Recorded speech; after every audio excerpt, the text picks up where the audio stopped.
안녕하십니까. IC뱅크의 이상진입니다. 이번 세미나에서는 SD와 SDHC 카드에 대한 사용 방법을 분석을 해보겠고요. 그 다음에 저희 관련된 응용 모듈입니다. 그래서 SD 카드, MP3 모듈에 대한 소개를 하겠습니다. 그리고 또 이에 필요한 FAT 파일 시스템에 대한 이제 간단한 소개와 분석을 해보겠고요. 그리고 저희 OE 플랫폼 라이브러리에서 이제 이것들을 어떻게 사용하고 있는지 이제 드라이브와 파일 시스템 클래스에 대한 내용을 분석을 해보겠습니다. 그리고 이제 MP3 코덱 IC죠. VS1053에 대한 내용을 다뤄보겠고요. 마지막으로 이제 종합하는 의미에서 SD카드에 저장된 MP3 파일을 실제로 재생하는 그런 간단한 예제를 한번 다뤄보겠습니다. 우선 처음으로 SD카드에 관한 내용으로 시작을 해보겠습니다. 그래서 SD카드 같은 경우는 이미 이제 그 사용법이 널리 알려진 편이죠. 하지만 근래에는 이제 SD보다는 SDHC가 훨씬 보편적이고 사실상 SD 같은 경우에 단종 상태라고 볼 수 있습니다. 그래서 SD와 SDHC는 어떤 사용법에 다소 차이가 있어서 이번 시간에 그런 차이가 무엇인지 한번 다뤄보도록 하겠습니다. SD카드의 핀 매핑을 살펴보겠습니다. 그래서 SD는 기존의 어떤 그 구형의 MMC 카드와 그 물리적인, 그 외형적인 이런 핀에 대한 호환성을 유지하기 위해서 이런 순서로 핀이 구성되어 있습니다.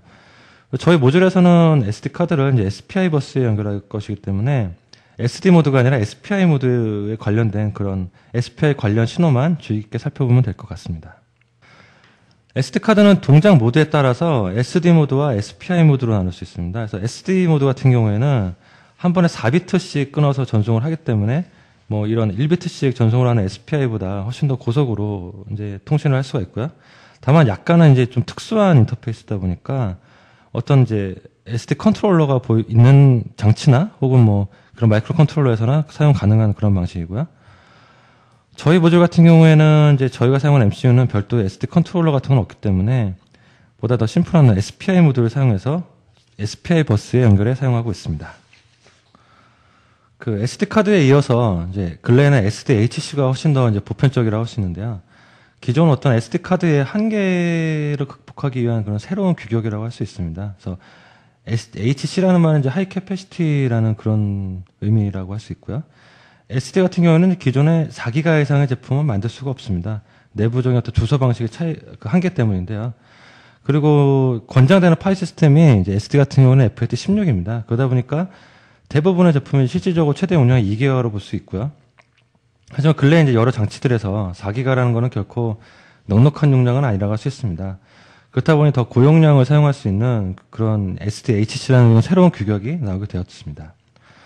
최근에는 이게 더 부족하다. 그래서 SDXC라는 새로운 규격이 나와 있고요. 이거는 더 용량의 한계가 훨씬 큰 그런 규격입니다. 실제 SD카드를 이제 사용하기 위해서는 반드시 적절한 초기화를 수행을 해야 되는데요. 일단 초기화 과정을 한번 플로우 차트로 그려봤습니다. 되게 복잡하죠? 이게 이제 SDHC라는 게 추가가 되면서 이제 카드 종류를 반드시 판별을 해야 되기 때문에 더 복잡해졌습니다. 그래서 기존에 SD만 있던 시절에는 이거에 한 절반 정도 단계만 있으면 됐는데 훨씬 많이 복잡을 해졌죠. 어쨌든 하나씩 이제 차근차근 따라가 보면서 설명을 드리도록 하겠습니다. 처음에 시작을 하게 되면은 이제 SPI 버스에 이제 CS핀을 하이로 올리고 클럭을 한 80회 이상 공급을 해주게 됩니다. 이 작업을 하게 되면 이제 SD카드 입장에서 내가 이제 SPI 버스에 물려 있구나, SD가 아니구나 이제 이렇게 알게 되고 SD 모드가 아니라 SPI 모드로 이제 전환돼서 동작을 하게 됩니다. 그 다음에 이제 커맨드 제로를 알려주게 되는데요. 이거는 이제 아이드 스테이트로 진입을 하라는 뜻입니다. 그러니까 일종의 소프트웨어 리셋 같은 그런 의미고요. 이제 이 응답이 0이 나올 때까지 반복을 해줍니다. 왜냐하면 이제 SD 카드도 처음에 전원이 들어오고 준비하는데 약간 시간이 필요합니다. 그래서 그것 때문에 0이 나올 때까지 이제 반복을 하면서 0이 나오는 응답을 이제 대기를 해줘야 되고요.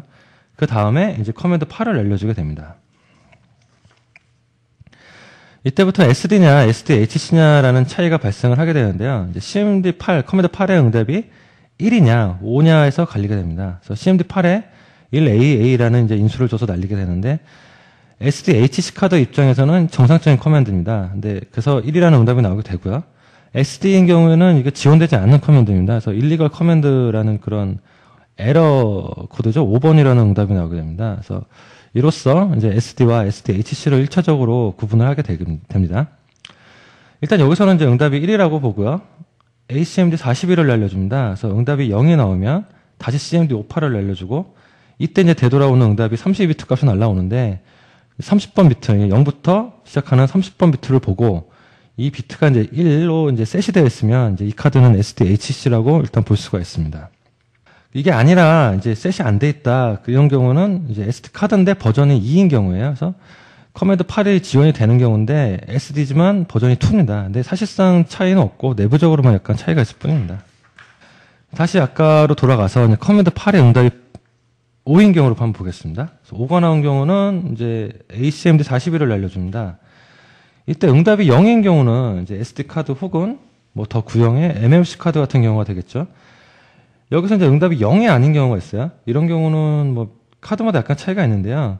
약간 이제 미묘한 그런 차이 때문에 간혹 인식이 제대로 안 되거나 뭐 동작이 잘 안 되거나 하는 경우가 있습니다. 이런 경우는 CMD1을 한번 다시 날려줍니다. 그래서 이때 응답은 무조건 0이 나와야 돼요. 0이 안 나왔다면은 이제 정상적인 경우라고 할 수가 없고요. 0이 나왔다면은 역시 얘도 SD 혹은 MMC 카드다. 그렇게 볼 수가 있는 거죠. 어쨌든 여기까지 해주가 되면 거의 대부분의 카드에서 초기화가 성공을 합니다. 개인적으로 한 5개의 메이커에 한 10종의 카드를 한번 테스트를 해봤는데요. 모두 이제 완벽하게 성공을 했고요. 아마 이 정도면 실용상 문제가 없는 수준이 아닐까 그렇게 생각을 합니다. 이제 마지막으로 하나 더 해줄 것은 이제 블록 크기를 정해주는 일입니다. 그래서 기본적으로 사실 뭐 다 블록 크기는 500씩으로 돼 있는데 확실하게 하기 위해서 한 번 더 커맨드를 날려주게 되는 거죠. 이제 FAT 파일 시스템에 맞춰서 512바이트로 세팅을 해주는 겁니다. 자, 여기까지 하게 되면 모든 초기화 과정이 끝나게 됩니다. 그래서 이때부터는 자유롭게 액세스가 가능하게 되죠. 여태까지 과정에 대한 실제 소스 코드는 저희 이제 포럼에 업로드를 해두었습니다. 단순하게 이제 대부분 내용이 이제 SPI로 데이터를 이제 주거니 받거니 뭐 하는 그런 부분이라서 별도 설명은 이제 넘어가도록 하겠고요. 혹시 이와 관련된 이제 궁금하신 점은 저희 포럼에 올려주시면 바로 답변을 드리도록 하겠습니다. 한 가지 더 짚고 넘어가야 할 점은 이제 SD와 SDHC 카드를 사용자, 그러니까 개발자 입장에서 그 초기화 과정 말고 이제 다른 점이 뭘까라는 그런 점일 텐데요. 가장 중요한 점은 이제 주소를 지정하는 방식입니다. 그래서 SD나 MMC 같은 경우는 이제 굉장히 리니어한 그런 어드레스를 사용합니다. 마치 메모리 같이 그런 이제 0부터 시작하는 쭉 나가는 그런 리니어한 어드레스를 사용을 하는데 얘가 32비트를 사용하니까 이제 16진수로 보다 보면 0부터 FF까지 가겠죠. 이렇다 보니까 이제 최대 용량이 4기가를 넘을 수가 없습니다. 주소 범위가 32비트니까 이제 어쩔 수가 없는 문제겠죠. 물론 이제 SD 카드 나올 때만 해도 용량이 뭐 64메가, 뭐 32메가, 뭐 요 정도 이제 기가도 아니고 메가였죠. 이 정도다 보니까 아마 32비트 주소로도 충분할 것이다. 그렇게 생각을 했던 것 같습니다. 어쨌든 이제 4기가가 넘는 용량의 카드가 필요하고 나오려다 보니까 어쩔 수 없이 방식을 이제 바꿔야 되겠죠. 그렇다고 뭐 주소를 64비트로 뭐 확장을 하는 것도 뭐 합리적인 방법은 아닌 것 같고, 그래서 이제 아마 블록 단위 주소를 사용하게 된 것 같습니다. 그래서 512바이트라는 그런 블록 크기를 사용을 하는데, 이제 512바이트라는 의미는 사실 뭐 다른 미디어 뭐 CF 카드나 뭐 하드디스크나 이런 섹터라는 단위를 사용하는 제품들은 다 512바이트 단위입니다. 자연스레 SDHC도 512바이트를 블록 크기로 잡는 게 아무래도 자연스럽겠죠. 대부분의 파일 시스템이 다 그런 그 512바이트 섹터를 잡는 그런 기준으로 설계가 되어 있습니다. 기본적으로는. 어쨌든 SDHC 같은 경우는 이제 블록 단위로 주소를 줘야 됩니다.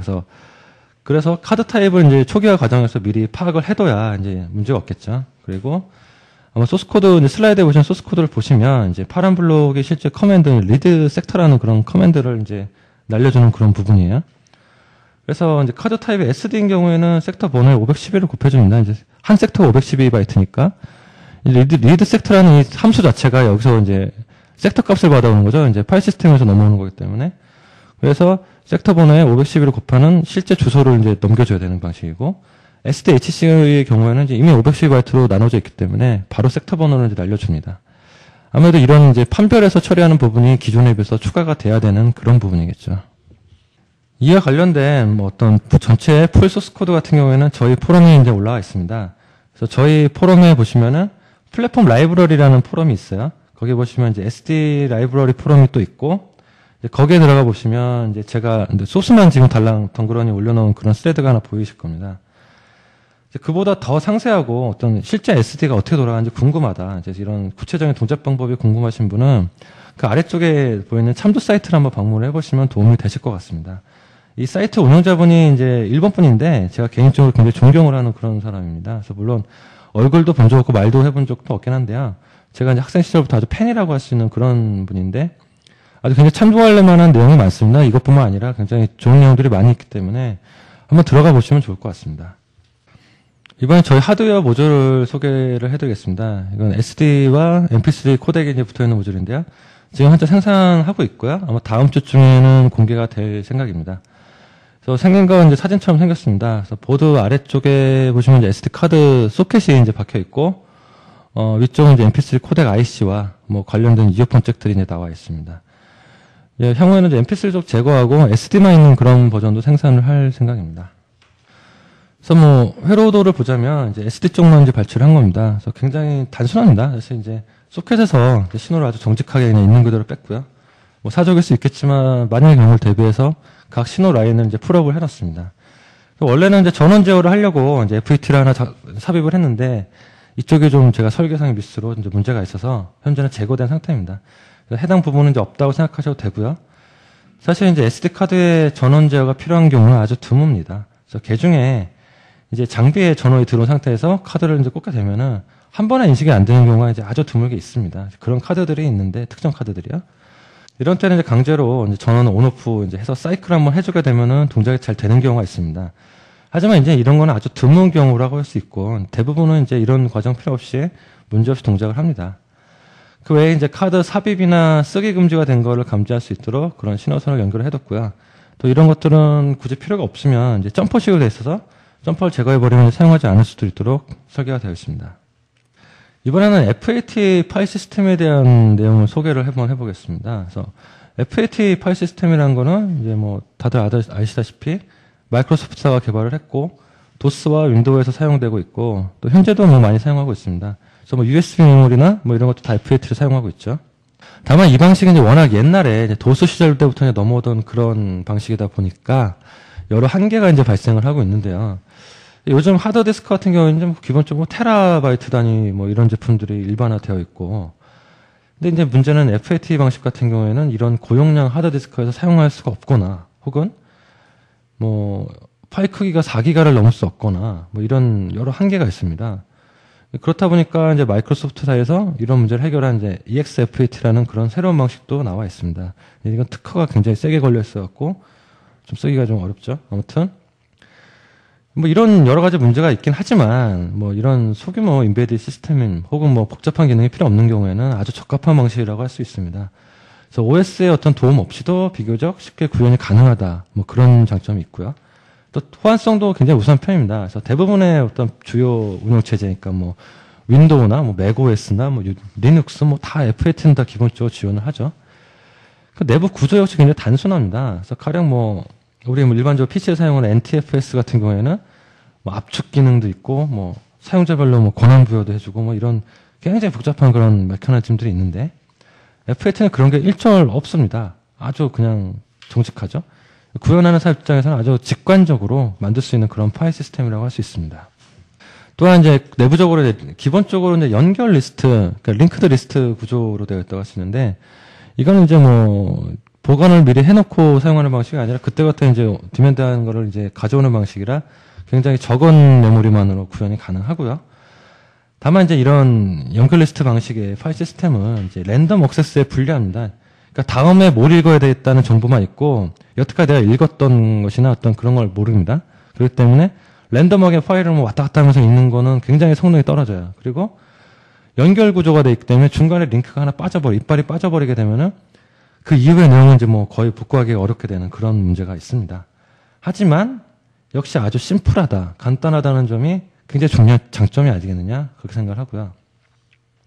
이 외에도 뭐 인덱스 노드 방식, 유닉스 같은 데서 사용하는 그런 파일 시스템 방식이 있는데 얘는 뭐 속도도 빠릅니다. 뭐 굉장히 빠르고 이런 연결 리스트식으로 되어 있는 게 아니기 때문에 목록으로 가지고 있는 방식입니다. 그래서 빠르고 또 효율적이고 굉장히 안전합니다. 하지만 이제 상대적으로 구현이 복잡해지고 또 메모리도 많이 먹을 수밖에 없겠죠.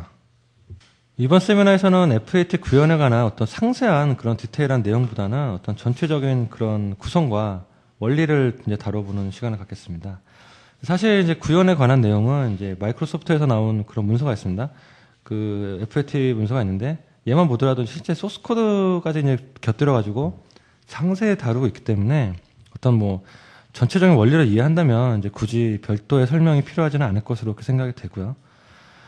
일단 이제 IBM PC, 그러니까 즉 우리가 이제 보통 PC라고 부르는 이제 뭐 맥이 아니라 PC라고 부르는 그런 시스템에는 이제 0번 섹터에 MBR이라는 그런 데이터가 들어가 있습니다. 이제 MBR이 마스터 부트 레코드라는 뜻인데요. 아마 뭐 다른 뭐 그런 시스템이나 각자의 그런 비슷한 데이터가 있을 것인데요. 어쨌든 이 MBR에는 부트를 위한 그런 실제 코드, 그러니까 뭐 기계어 코드가 들어가 있습니다. 뭐 우리는 이제 이런 신경 쓸 필요는 없겠지만 이것보다 중요한 거는 이제 파티션이 어떻게 구성이 돼 있다. 이 파티션이 뭐 사이즈가 어떻다. 이런 중요한 정보가 들어가 있습니다. 그래서 MBR을 실제로 덤프를 해보면 이제 이런 식으로 되어 있습니다. 얘는 지금 SD카드의 0번 섹터를 덤프를 해본 건데요. 아까 이제 부트 코드가 들어가 있다고 했죠. 512바이트, 이제 한 섹터가 512바이트인데 512바이트 중에 446바이트는 이제 부트 코드라고 말씀드렸는데 얘는 다 0으로 비워져 있습니다. 왜 요즘 같은 경우는 이제 사실 부트 코드라는 건 의미가 없어요. 바이오스가 다 하기 때문에 실제로 의미가 없습니다. 그렇기 때문에 0으로 지금 그냥 채워져 있죠. 의미가 없으니까. 우리가 관심을 가져야 될 부분은 이제 이 오프셋 446 이후에 나오는 이 파티션 정보가 중요합니다. 그래서 파티션, 뭐 SD 같은 경우는 파티션 하나겠죠. 뭐 하드디스크라면 뭐 3개, 4개가 있을 수 있겠지만 어쨌든 이제 SD 같은 경우는 하나라고 볼 수 있고 이 파티션이 시작되는 위치와 또 몇 개 섹터로 구성되어 있는지 그런 크기를 알아내는 것이 이제 필요합니다. 파티션 정보는 이제부터 16바이트 정도로 구성이 되어 있습니다. 그래서 여러 가지 이제 과거의 유물이라고 할 수 있는 그런 뭐 여러 가지 그런 데이터들이 있는데요. 실제로 우리가 봐야 될 부분은 얘가 몇 번 섹터에서 시작을 한다. 그거랑 몇 개의 섹터로 구성이 된다. 뭐 그 내용 두 가지만 보시면 될 것 같습니다.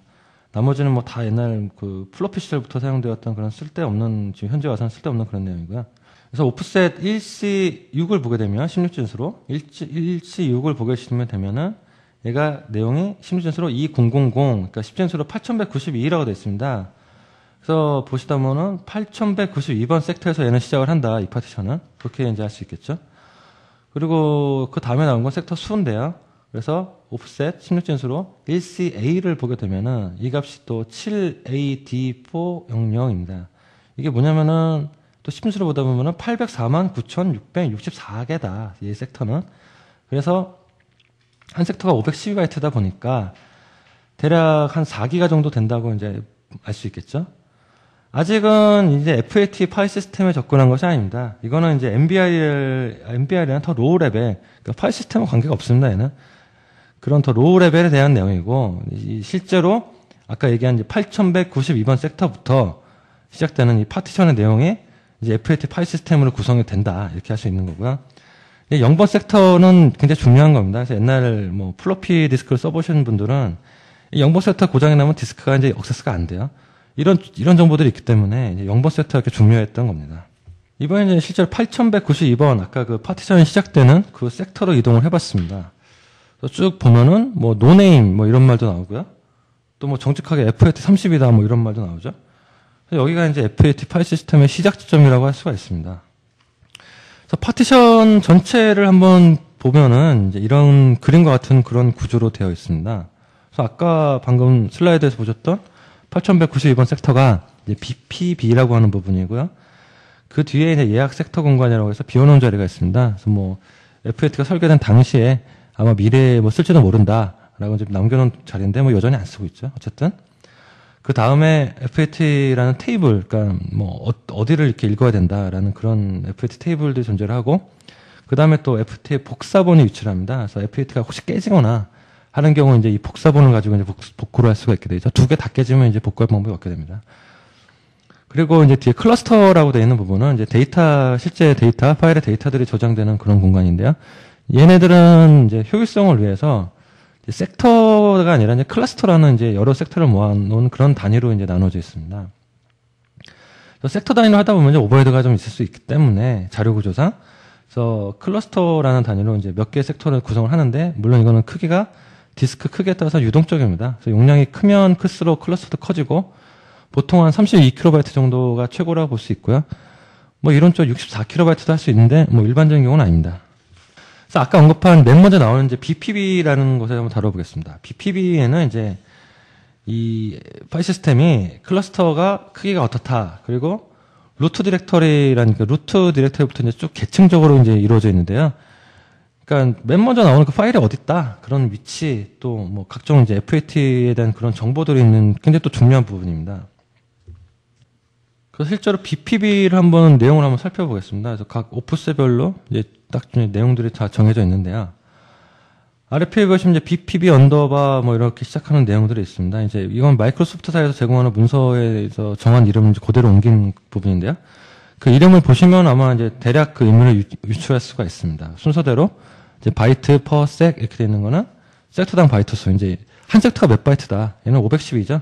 무조건 512입니다. 섹터 크기는 뭐 특수한 경우가 아닌 이상 FAT에서는 512바이트가 한 섹터입니다. 그리고 그 다음에 이제 섹터 퍼 클러스터 이런 말이 나옵니다. 그래서 얘가 클러스터당 섹터 수, 그러니까 얘는 2개라고 되어 있죠. 2라고 되어 있기 때문에 한 클러스터 크기가 1kB가 됩니다. 그리고 그 다음에 아까 이제 언급했던 예약된 섹터 영역이 몇 개다. 36개를 비워놨네요. 그리고 그 다음에 또 넘버 오브 FAT가 돼 있는데 얘는 FAT가 몇 개다. 아까 이제 원본과 복사본이 있다 했죠. 그래서 2개입니다. 그래서 2라고 나오고요. 그 다음에 이제 오프셋 24번 신입진수로 24번은 그 FAT 테이블이 총 몇 개로 되어 있느냐. 얘도 이제 픽스되어 있는 내용이에요. 포맷을 하게 되면은 그 디스크 사이즈에 따라서 클러스터 숫자는 이미 정해져 있기 때문에 966개로 되어 있다. 이렇게 나와 있는 거죠. 여기서.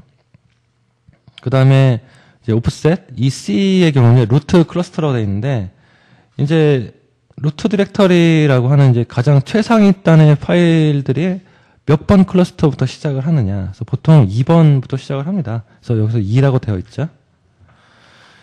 이런 숫자들은 이제 실제로 파일의 위치나 데이터의 그 위치들을 찾기 위해서는 굉장히 필수적인 내용입니다. 그래서 반드시 그 FAT 파일 시스템 초기화될 때 다 파악을 해둬야 되는 그런 부분입니다. 아까 FAT는 무조건 섹터 단위가 아니라 클러스터 단위로 사용한다고 했습니다. 이건 이제 논리적인 구분이고요. 실제 미디어가 클러스터로 구성이 되어 있는 것은 아니죠. 그래서 미디어는 실제로는 섹터 단위로 액세스를 해야 됩니다. 그러기 위해서는 이 클러스터 번호를 실제 어떤 물리적인 섹터 번호로 바꿀 수가 있어야겠죠. 앞 슬라이드에서 이제 BPB를 다룬 이유는 이제 BPB의 내용이 이 과정의 어떤 필수적인 것들이기 때문입니다. 슬라이드에 보시다시피 필요한 정보는 이제 BPB에 다 들어있던 것이죠. 그래서 보시는 공식으로 그런 실제 섹터 번호를 구해올 수 있습니다. 어쨌든 뭐 이번 세미나는 실제 구현 자체보다는 이제 이미 구현되어 있는 거를 좀 알고 쓰자는 그런 취지이기 때문에 이런 부분은 좀 간단하게 다루도록 하겠습니다. 우리가 파일이라고 이제 이렇게 부르는 거는 어떤 자료 구조적인 입장에서 보자면 이제 두 가지 데이터로 구성이 되어 있다고 할 수 있습니다. 그래서 하나는 디렉터리 엔트리라고 부르는 것이고요. 얘는 이제 파일 이름, 뭐 시작 위치, 크기, 뭐 액세스한 날짜, 뭐 이런 정보를 가지고 있습니다. 우리가 보통 뭐 탐색해서 딱 보면 쭉 나오는 내용들이 이제 이런 내용들이겠죠. 그리고 이제 FAT 클러스터 체인이라고 할 수 있는데, 아까 이제 FAT 파일 시스템은 이제 연결 리스트 식으로 되어 있다고 말씀을 드렸죠. 그래서 가령 클러스터 크기가 1kB다. 그러면 이제 10kB짜리 파일은 10개의 클러스터로 이제 구성을 하게 되는데, 이 10개 클러스터가 다 분산이 되어 있습니다. 그래서 어떻게 찾아가서 읽을 것이냐, 그 순서대로 어떻게 읽을 것이냐 하는 그런 문제가 있습니다. 그래서 파일 크기나 뭐 내용 구조 이런 거는 바뀔 수가 있는데, 그걸 뭐 얻다가 미리 한 군데다 딱 저장을 해놓고 쓰기는 어렵겠죠. 물론 이제 뭐 아까 얼핏 언급한 뭐 인덱스드 노드 방식은 이제 조금 그런 식인데, 어쨌든 이제 FAT에서는 시작 클러스터 번호만 딱 명시해놨습니다. 얘는 몇 번 클러스터 시작을 한다만 명시해놓고, 그리고 이제 이런 체인의 어떤 그 연결 관계는 FAT 테이블이라고 하는 곳에 이제 다음에 읽어야 될 그런 클러스터 번호가 들어있게 되죠. 그래서 계속 꼬리를 무는 식으로 이렇게 연결이 되어 있습니다. 그래서 일단은 디렉터리 엔트리부터 살펴보겠습니다. 그래서 쭉 파일명, 뭐 속성이라는 게 뭐냐, 이제 이가 파일이냐, 뭐 디렉터리냐, 혹은 뭐 읽기 전용이냐, 뭐 이런 것들이 있죠. 그런 걸 의미하는 게 속성입니다. 그래서 속성에 대한 정보가 들어와 있고, 그 다음에 이제 시작 클러스터 번호가 2바이트씩 두 개로 나눠서 4바이트가 이렇게 딱 들어가 있습니다. 그리고 파일 크기 역시 32비트로 나와 있죠.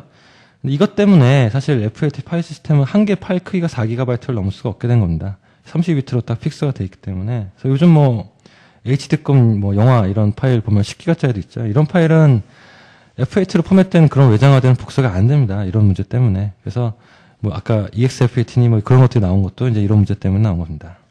실제 디렉터리 엔트리에 한번 예제를 한번 살펴보겠습니다. 딱 정해진 위치에 딱 정해진 내용들이 이제 들어가 있는 거라서 뭐 이렇게 실제로 어려운 점은 없을 거라 생각이 되고요. 이런 이제 디렉터리 엔트리들은 그 데이터 영역에 분산돼서 배치가 됩니다. 그 데이터 영역 클러스터들이 위치한 그런 곳에 있다는 거죠. 이것들 역시 뭐 파일 같은 그런 방식으로 이렇게 분산이 돼서 저장이 되는데, 이렇게 각 요소들만 봐서는 사실 이제 따로따로 놓고 봐서는 상당히 유기적으로 돌아가는 것들인데 좀 이해가 어려울 수 있습니다. 그래서 어떤 구현에 대한 구체적으로 좀 깊숙한 내용 같은 경우에는 실제 섹터를 한번 덤프를 해보면서 이제 숫자를 해석을 하고 또 관계들을 따라다녀 보면은 이제 훨씬 이해가 쉬울 것이라고 생각합니다. 마지막으로 이제 F8 테이블을 살펴보겠습니다. 그래서 F8 테이블은 이제 각 클러스터 연결 정보를 가지고 있다 했죠. 뭐 정보라고 하면 거창하지만 그냥 다음에 몇 번을 읽어야 된다 하는 이제 번호가 들어있다고 보면 됩니다. 그래서 쭉 읽어내고 이제 FF로 끝납니다. 가령 이제 F8 테이블의 예를 들어보면은 뭐 이런 식으로 되어 있습니다. 30비트짜리 번호가 쭉 나열이 되어 있는 그런 테이블처럼 되어 있는데요. 가령 이제 아까 그 디렉터리 엔트리에 첫 시작 클러스터라는 그런 번호가 있다고 했지 않습니까? 그러면은 A라는 파일의 경우를 보면은 얘가 4번으로 시작한다고 생각을 하면은 4번 칸에 보시면 7이라고 되어 있죠. 그러면은 얘는 다음 번은 7번이다 그런 의미입니다. 그래서 7번 클러스터 데이터를 읽었어요. 그 다음에 7번을 다 썼으면 다음 걸 또 읽어야 되겠죠. 7번 위치를 보게 되면은 또 9라고 나와 있습니다. 이런 식으로 이제 다음 게 몇 번이다라고 이제 알려주는 역할을 하게 되고요. 그다음에 뭐 9, 8, A, B, C 뭐 이런 식으로 가다가 마지막에 이제 FF로 끝나게 되는 거죠. 이런 순서대로 쭉 연결되어 있다고 보시면 됩니다. 실제 이제 파일에 들어가 있는 SD 카드의 이제 F8 테이블을 한번 읽어보는 내용입니다. 그래서 숫자가 아까 이제 예를 들었듯이 쭉 이제 나열이 되어 있죠. 이건 이제 포맷한 다음에 이제 바로 저장을 한 거라 이제 1, 2, 3, 4, 5, 7, 8 이게 쭉 그냥 랜덤하지 않고 연결된 식으로 연결되어 있습니다. 그래서 이게 앞서 얘기한 이제 F8 테이블이라고 하는 것입니다. 아무튼 뭐 이런 것들을 실제로 이런 말만 들어서는 잘 이해가 안 될 수도 있습니다. 그래서 실제로 어떤 물리적으로 섹터를 읽어가면서 이제 보시다 보면은 훨씬 이해가 빠를 것인데요. 그래서 PC에서 이런 물리적인 섹터를 직접 읽을 수는 없겠죠. 그래서 유틸리티를 사용을 해야 되는데 윈엑스라는 유틸리티를 추천을 드립니다. 얘는 이제 개인적으로는 이제 뭐 제한된 기능이 하지만 뭐 많은 기능을 이제 무료로 사용할 수가 있는 그런 제품이고요. 이번 뭐 PPT에서도 이제 섹터 덤프를 한 건 이제 이 툴을 사용한 것입니다. 그래서 실제 섹터를 이제 직접 읽어볼 수가 있으니까 F8가 실제 어떻게 되어 있는지 이제 궁금하시다면 이 툴을 사용해 보시면 훨씬 이해가 빠르고 생각이 됩니다. 굉장히 이제 또 디테일한 내용들을 보조적으로 보여주기 때문에 아마 공부하시는 용도로는 아주 충분하지 않을까 그런 생각이 듭니다. 이번에는 OE 플랫폼 라이브러리에서 파일 시스템을 실제 어떻게 사용하고 있고 구성하고 있는지 살펴보겠습니다. 그래서 파일 시스템을 이루는 이제 주된 클래스는 크게 두 가지로 볼 수가 있는데요. 드라이브 클래스와 파일 시스템 클래스입니다.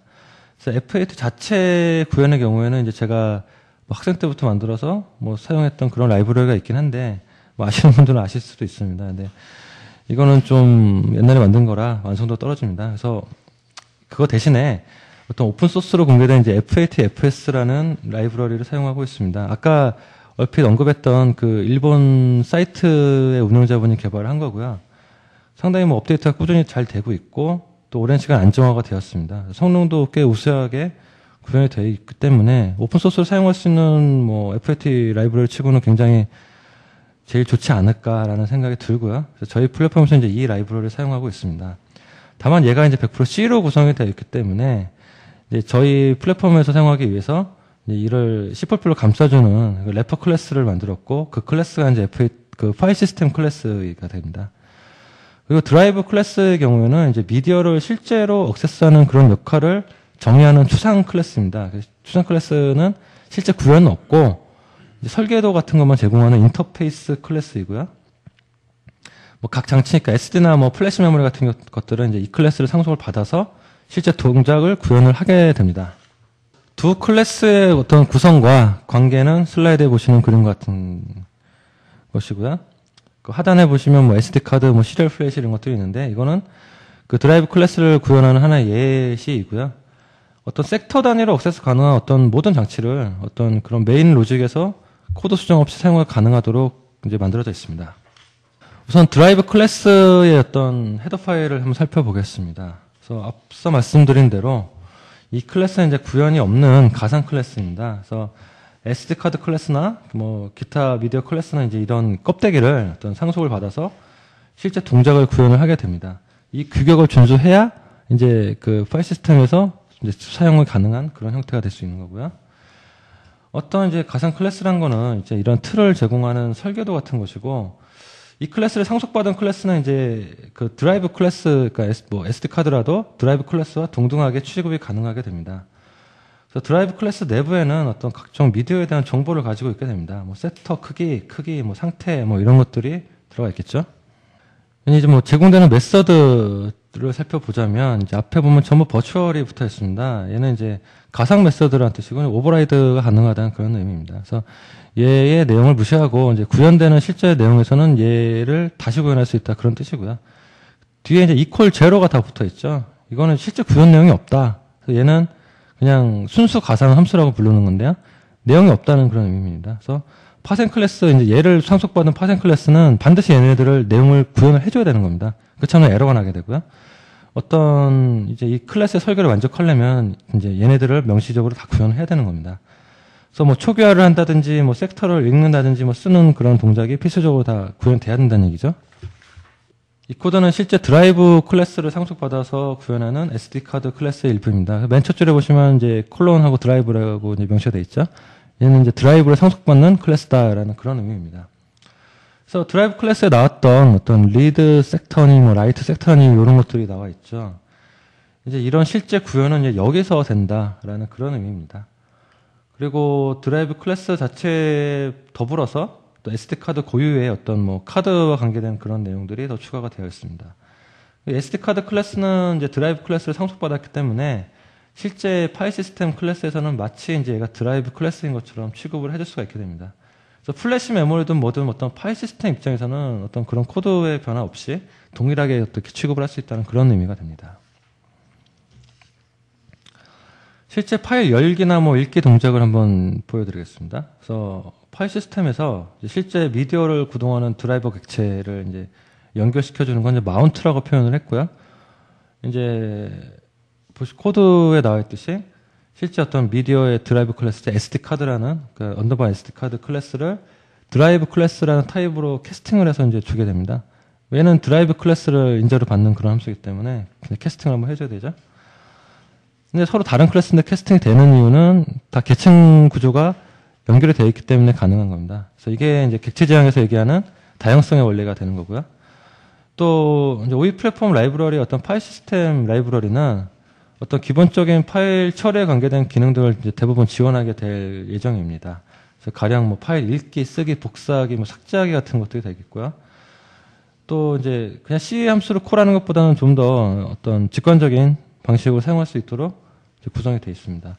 현재는 뭐 읽고 쓰는 기능 정도만 되어 있는데요. 어차피 다 라이브러리 자체가 이미 다 구현이 되어 있는 거기 때문에 얘를 이제 C로 되어 있는 걸 C++로 둘러싸는 거에 불과하기 때문에 뭐 빠른 시일 내에 완성이 될 거라고 생각이 됩니다. 또 FAT 같은 경우에는 이제 파일 이름이 마스키가 아니라 뭐 유니코드로 되어 있는 경우도 있고, 뭐 한글 파일 이름 같은 경우는 완성형 한글 코드를 뭐 변환을 해야 되고 뭐 이런 문제들이 있는데요.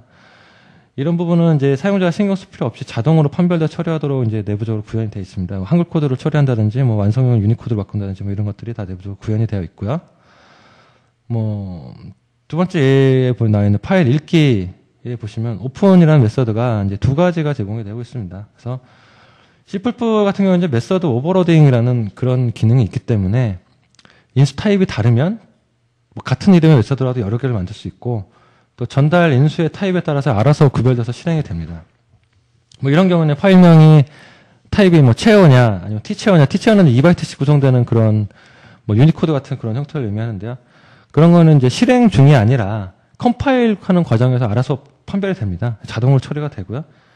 이게 C++이 아니라 C라면 좀 어려운 얘기가 되겠죠. 뭐 실행 중에 판별을 해야 된다든지 뭐 매크로를 쓰든지 뭐 그런 어려운 얘기가 되겠지만, C++에서는 아무래도 좀 저런 특성 때문에 코드가 이제 더 단순해지는 그런 효과를 가질 수 있습니다.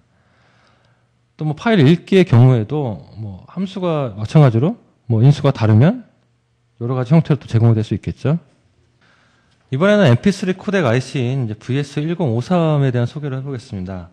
그 MP3 코덱 칩으로는 아주 뭐 대표적인 제품이 아닐까 그렇게 생각을 합니다. 물론 이제 MCU까지 내장된 전용 IC를 제외하고 CPU에 붙여서 쓰는 그런 어떤 솔루션에 대한 이야기겠죠.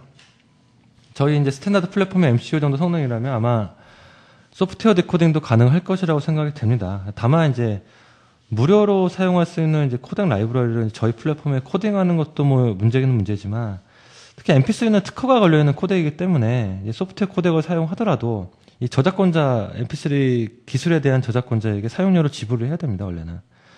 상용 코덱 같은 경우에는 제품 가격에 이미 포함이 돼 있어서 이미 지불이 된 경우도 있지만 오픈소스 코덱이라면 아마 그냥 사용하는 것은 아마 저작권 위반이 되지 않을까. 특허가 걸린다든지 하는 그런 문제가 발생할 것 같습니다. 그래서 VS1053 같은 경우에는 이미 칩 가격에 이미 라이센스료가 다 포함이 돼 있습니다. 그래서 상업용 제품에 적용을 하더라도 별도의 어떤 코덱 자체에 대한 어떤 저작권료를 지불할 필요가 없게 되죠. 그리고 이런 것들은 둘째치고 이제 무엇보다 심플하게 됩니다. 뭐 데이터만 던져주면 자기가 다 알아서 처리를 하기 때문에 뭐 손쉽게 쓸 수가 있겠죠. 그래서 저희 플랫폼 같은 경우에는 이제 특정 어떤 응용 분야에 최적화하기보다는 뭐 필요한 기능은 이제 외부에 붙여서 쓰는 방식을 좀 추구하기 때문에 이런 코덱 IC를 별도로 사용하게 되었습니다. 아마 뭐 VS1003이나 뭐 1033 같은 시리즈를 뭐 사용해 보셨거나 아니면 뭐 들어보신 분들이 꽤 되실 거라고 생각이 됩니다. 그래서 뭐 기능적인 면을 간단히 살펴보자면 뭐 MP3 포맷 재생은 당연히 되겠죠. 그 외에도 뭐 MP1, MP2 같은 형식도 재생이 됩니다. 뭐 이런 거는 사실 요즘은 잘 사용 안 하는 그런 포맷이고요. WMA 재생도 되고 그리고 OGG나 플락이라는 포맷도 재생이 가능합니다. 그래서 뭐 음악 매니아들 분들 중에서는 뭐 더 좋은 소리를 추구하시는 분들은 플락이 뭔지 아실 것 같은데요. 그 MP3나 뭐 WMA, OGG 같은 포맷은 이제 손실 압축 방식입니다. 그래서 압축하면서 원음의 일부가 이제 손실이 되는데요. 뭐 다만 이제 사람 귀가 좀 인지하기 어려운 부분이 주로 날아가니까 직접 들어서는 이제 어떻게 알 수가 없습니다. 사진 파일로 보자면 뭐 JPG 같은 그런 거라고 보시면 되고요. 이에 비해서 뭐 플락이나 뭐 요즘 뭐 PC에서는 뭐 AP 같은 포맷은 비손실 압축입니다. 압축을 하되 이제 원음 손실이 없도록 압축을 하게 되는 거죠. 그래서 보시면 이제 로스리스 오디오라고 이제 플락 로스리스 오디오라고 이제 돼 있죠. 이제 이게 그런 의미입니다. 뭐 사진 파일로 보자면 뭐 GIF나 뭐 PNG 뭐 TIFF 같은 그런 형식으로 할 수 있고요. 과연 이제 무손실 압축 방식의 음원이 음질이 더 좋으냐? 이건 이제 물론 논쟁의 여지가 있긴 합니다. 뭐 난 아무리 들어도 모르겠다. 뭐 차이가 없다. 뭐 이런 뜻도 있고 분명히 차이가 있다라는 분들도 있고 뭐 맡기냐? 귀가 어떻게 된 거냐? 뭐 그런 분들도 있고요. 혹은 뭐 차이가 있다고 한들 용량이 훨씬 큰데 뭐 그런 비용을 들일 가치가 있는 것이냐? 그 정도 차이가 있는 것이냐? 뭐 당당 뭐 여러 가지 뭐 그런 의견들이 있습니다. 뭐 어쨌든 원음 손실이 없다라고 하는 것이 특징입니다. 뭐 이런 형식도 지원이 가능하다는 거고요. 그리고 뭐 AAC나 뭐 추가적으로 웨이브 같은 것도 지원이 되고요. 물론 뭐 쓸 일은 실제로 별로 없을 수는 있는데요. 그리고 미디 파일도 지원이 됩니다. 그러니까 예전에 뭐 노래방 같은 데서 쓰는 음원이 이제 미디 파일이라고 하는데요. 요즘은 뭐 아니지만 옛날에 뭐 휴대폰 벨소리도 이제 미디 포맷을 썼던 적이 있습니다. 뭐 32화음 뭐 이런 거 있잖아요. 이런 파일도 재생이 됩니다. 그래서 음원을 직접 녹음을 해서 쓰는 게 아니고 어떤 시퀀스만 조정을 하는 거기 때문에 파일이 굉장히 작습니다. 뭐 몇 분짜리 노래라도 뭐 몇십 킬로바이트, 뭐 몇백 킬로바이트 정도 해결되고요. 단순히 뭐 그냥 멜로디만 나오면 되는 경우, 그런 경우 이제 옛날 뭐 핸드폰 벨소리 같이 그런 경우 이제 요긴하게 쓸 수가 있는 거고요. 그리고 이제 녹음도 가능합니다. 그래서 OGG 포맷으로 이제 녹음을 할 수 있고, AD PCM이나 PCM, 그러니까 웨이브 같은 형식이죠. 이런 포맷으로 녹음이 됩니다. 스테레오 녹음이 가능하고, 또 내부에 이제 ADC가 내장이 되어 있기 때문에 뭐 아주 뛰어난 뭐 그런 고음질이 아닌 경우라면 별도 부품 없이 그런 녹음을 할 수 있는 장치를 만들 수 있습니다. 간단하지만 음정 효과도 내장하고 있습니다. 그래서 얘네가 부르는 이름이 뭐 이어 스피커 스페셜이라는 거 하는데 이어폰으로 들을 때 아마 좀 허전한 부분을 좀 강화해서 소리를 좀 더 좋게 해주는 그런 기능인 것 같습니다. 그리고 저음과 뭐 고음 강조 기능도 있고요. 그리고 내부에 어떤 재생용 DAC가 내장이 되어 있습니다. 그래서 볼륨 전환은 이제 제로 크로스 디텍션을 해갖고 부드럽게 전환이 된다고 이렇게 나와 있죠. 제로 크로스 디텍션이라는 거는 이제 아날로그적으로 봤을 때 신호가 0볼트를 지나가는 그런 그 딱 순간에 뭔가 작업 전환을 하는 그런 것을 의미합니다. 그래서 오디오 같은 경우라면은 이제 신호가 떠 있는 상태에서 갑자기 전환을 하면은 뭐 잡음으로 이렇게 들릴 수가 있는데 아마 그런 거를 좀 방지하고 있는 것 같습니다. 그리고 이어폰 드라이버 뭐 물론 있고요. 그리고 그 전원 온오프 시에 소음 발생이 없다고 이렇게 합니다. 물론 이건 이어폰일 때 이야기고요. 내부적으로 가상 접지를 사용하기 때문에 이제 라인 출력 같은 경우에는 이제 전원 온오프 시에 이제 팝 노이즈가 생길 수가 있습니다. 그래서 오디오는 원래 이제 플러스 마이너스 양전원을 사용하는 것이 원칙인데요.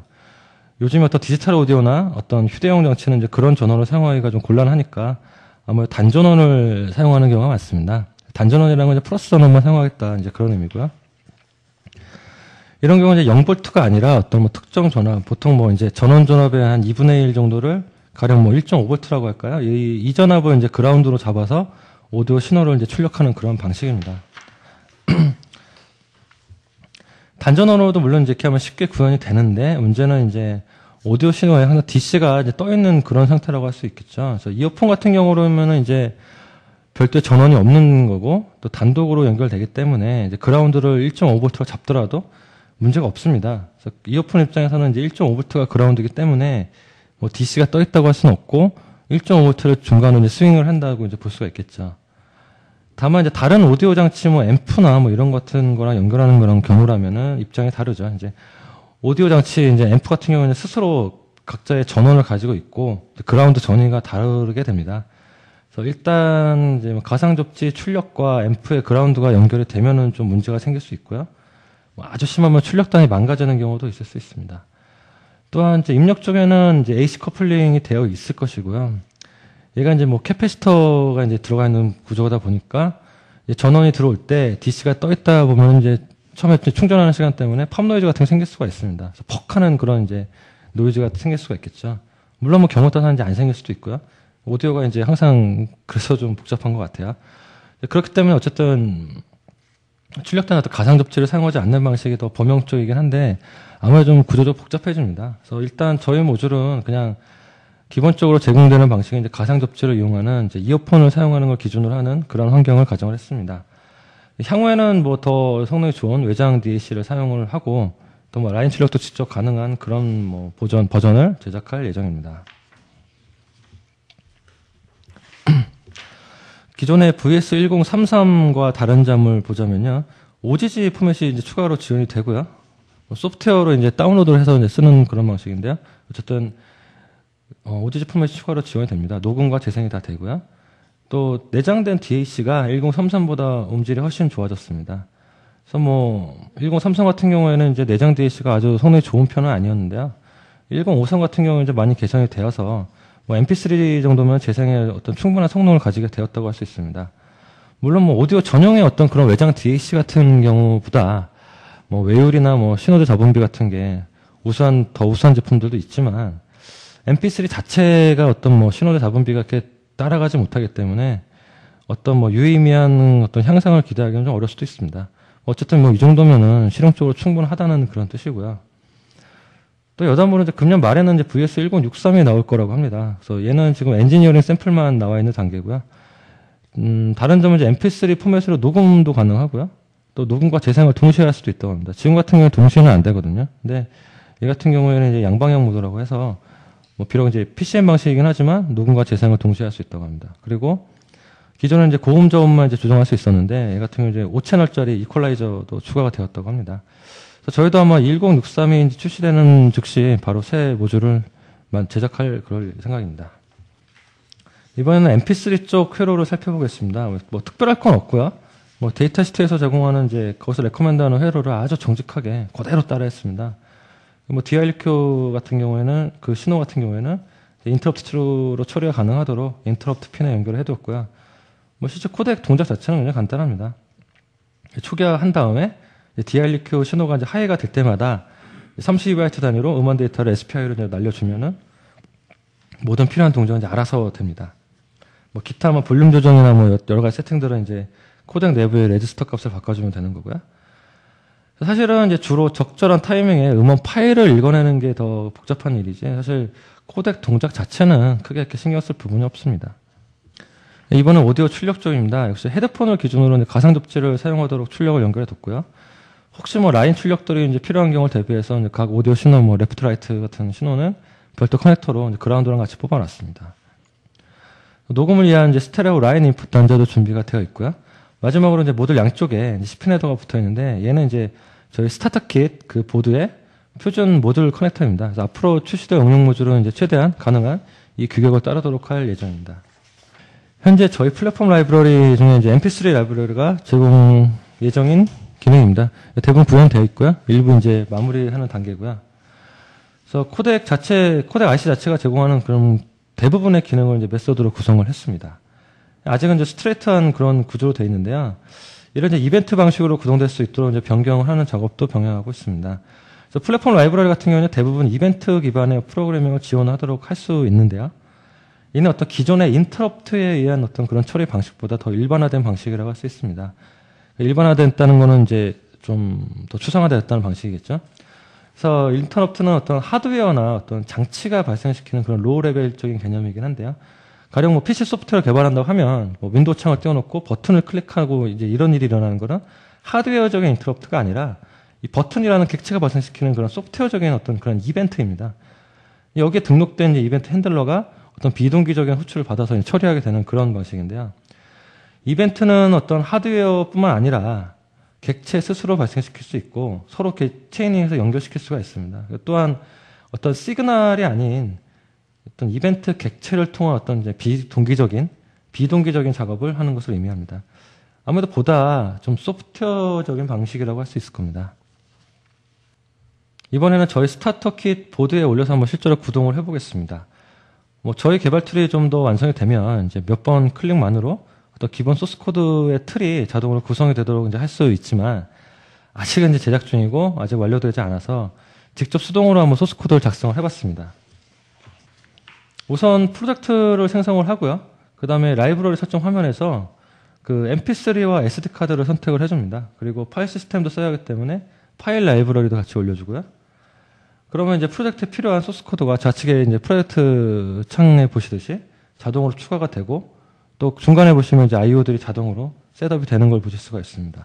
또 이제 다 객체로 클래스들로 이루어졌기 때문에 실제로 객체를 생성을 해줘야 되는데 이건 다 자동화가 돼 있습니다. 그래서 라이브러리를 선택을 해주면 거기에 필요한 것과 종속적인 것, 그러니까 얘가 직접 아니지만 좀 간접적으로 필요한 것들도 자동으로 생성을 해주고요. 별도의 어떤 객체를 만들고 하는 그런 소스 코드를 작성할 필요가 없습니다. 그래서 단순히 한번 그냥 단순한 동작을 하는 그런 응용 프로그램 하나를 만들어 봤습니다. 앞서 보여드렸던 과정은 다 자동으로 되거나 뭐 마우스 클릭 정도로 끝나는 부분이고 이 부분이 이제 사용자가 입력을 하는 그런 부분이라고 할 수 있는데요. 뭐 이 코드는 이제 보시다시피 01.mp3라는 파일을 하나 열고 끝까지 재생을 하는 그런 프로그램입니다. 뭐 하드웨어 초기화를 위한 그런 코드는 전혀 필요가 없습니다. 그나마 아주 약간의 뭐 설정 코드가 이제 한두 줄 들어가 있긴 한데요. 지금은 이제 아직은 이제 과도기적인 단계라 여기 지금 그렇게 존재하는 부분이고요. 이제 이 라이브러리가 이제 저희 오이 플랫폼 라이브러리 규격에 맞도록 수정이 되면 전부 비주얼하게 이제 마우스 클릭만 가지고 가능하게 될 그럴 부분들입니다. 그래서 실제 동작에 필요한 코드는 이제 박스 안에 들어가 있는 그 코드들인데요. 파일을 엽니다. 파일 mp3라는 파일 객체 하나 만들고 여기 오픈 해갖고 열어줍니다. 그 다음에 이제 while loop를 돌아요. 그래서 파일 mp3 is end는 false. 그러니까 끝나지 않았으면 계속 돌라는 얘기죠. 끝날 때까지 돌라는 그런 뜻입니다. 그래서 루프 안을 보시면은 이제 VS1003 코덱의 객체가 있죠. VS1003 mp3라는 객체가 있는데 얘가 데이터 리콰이어드라고 합니다. 그러니까 얘가 이제 코덱의 데이터를 공급을 해줘야 된다라고 하면은 파일을 이제 또 보시면 리드 하죠. 리드에서 30B에 있습니다. 그리고 샌드 데이터 해갖고 이제 그대로 이제 밀어주는 그런 걸 반복을 하는 겁니다. 그래서 뭐 이렇게 하면 재생하는 방정은 끝이 나는 거죠. 뭐 더 짧게 만들 수 없느냐 뭐 이렇게 생각할 수도 있겠지만 PC상에서 뭐 동일한 기능을 구현한다고 해도 뭐 최소한 저 정도 코드는 들어갈 거라 생각이 됩니다. 어쨌든 뭐 하드웨어에 대한 이해 없이 전혀 이해 없이 뭐 이 정도는 쉽게 만들 수 있게 되죠. 뭐 소프트웨어적으로만 이제 생각해도 무방할 정도가 되는 거라 생각합니다.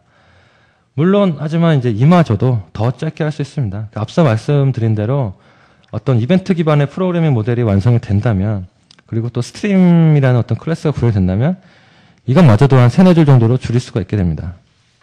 이제 펌웨어가 돌면서 출력을 하는 내용입니다. 얘네들은 이제 라이브러리 내부에 디버거를 위한 코드들인데요. 이제 뭐 초기화 과정 이제 SD 카드 앞에 분석을 하면서 나왔던 뭐 CMD 제로니 뭐 CMD8 뭐 ACMD 뭐 이런 것들이 이제 쭉 오케이 이제 성공하는 과정들이 이제 보이기 시작을 합니다. 그리고 중간에 보시면 카드 타입 아이덴티파이드 해갖고 SDHC 카드로 인식을 했고 정상적으로 그 크기가 4기가다 이렇게 출력이 되고 있습니다. 그리고 그 다음에 파일 시스템을 이제 마운트하는 과정에서 얘 타입은 F832다. 저희 라이브러리는 12, 16, 32가 다 지원이 되고요. 얘 같은 경우는 32로 이제 돼 있다라고 지금 많이 나오고요. 또 클러스터 크기가 32kB다. 이런 정보가 쭉쭉 뜨게 됩니다.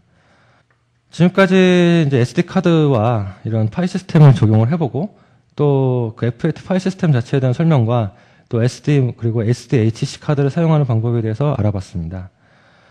본래 아직은 이제 제가 머릿속으로 상상했던 그 단계까지 가는 것이 뭐 그리 쉽지만은 않은 것 같습니다. 하지만 이제 뭐 기능이 하나씩 구현이 되고 있고요. 또 기필코 자랑할 만한 수준이 되리라 그렇게 기대를 합니다. 앞으로도 꾸준히 계속 지속적인 관심을 부탁드리고 이번 세미나를 마치도록 하겠습니다. 다음 세미나에서 또 만나 뵙겠습니다. 감사합니다.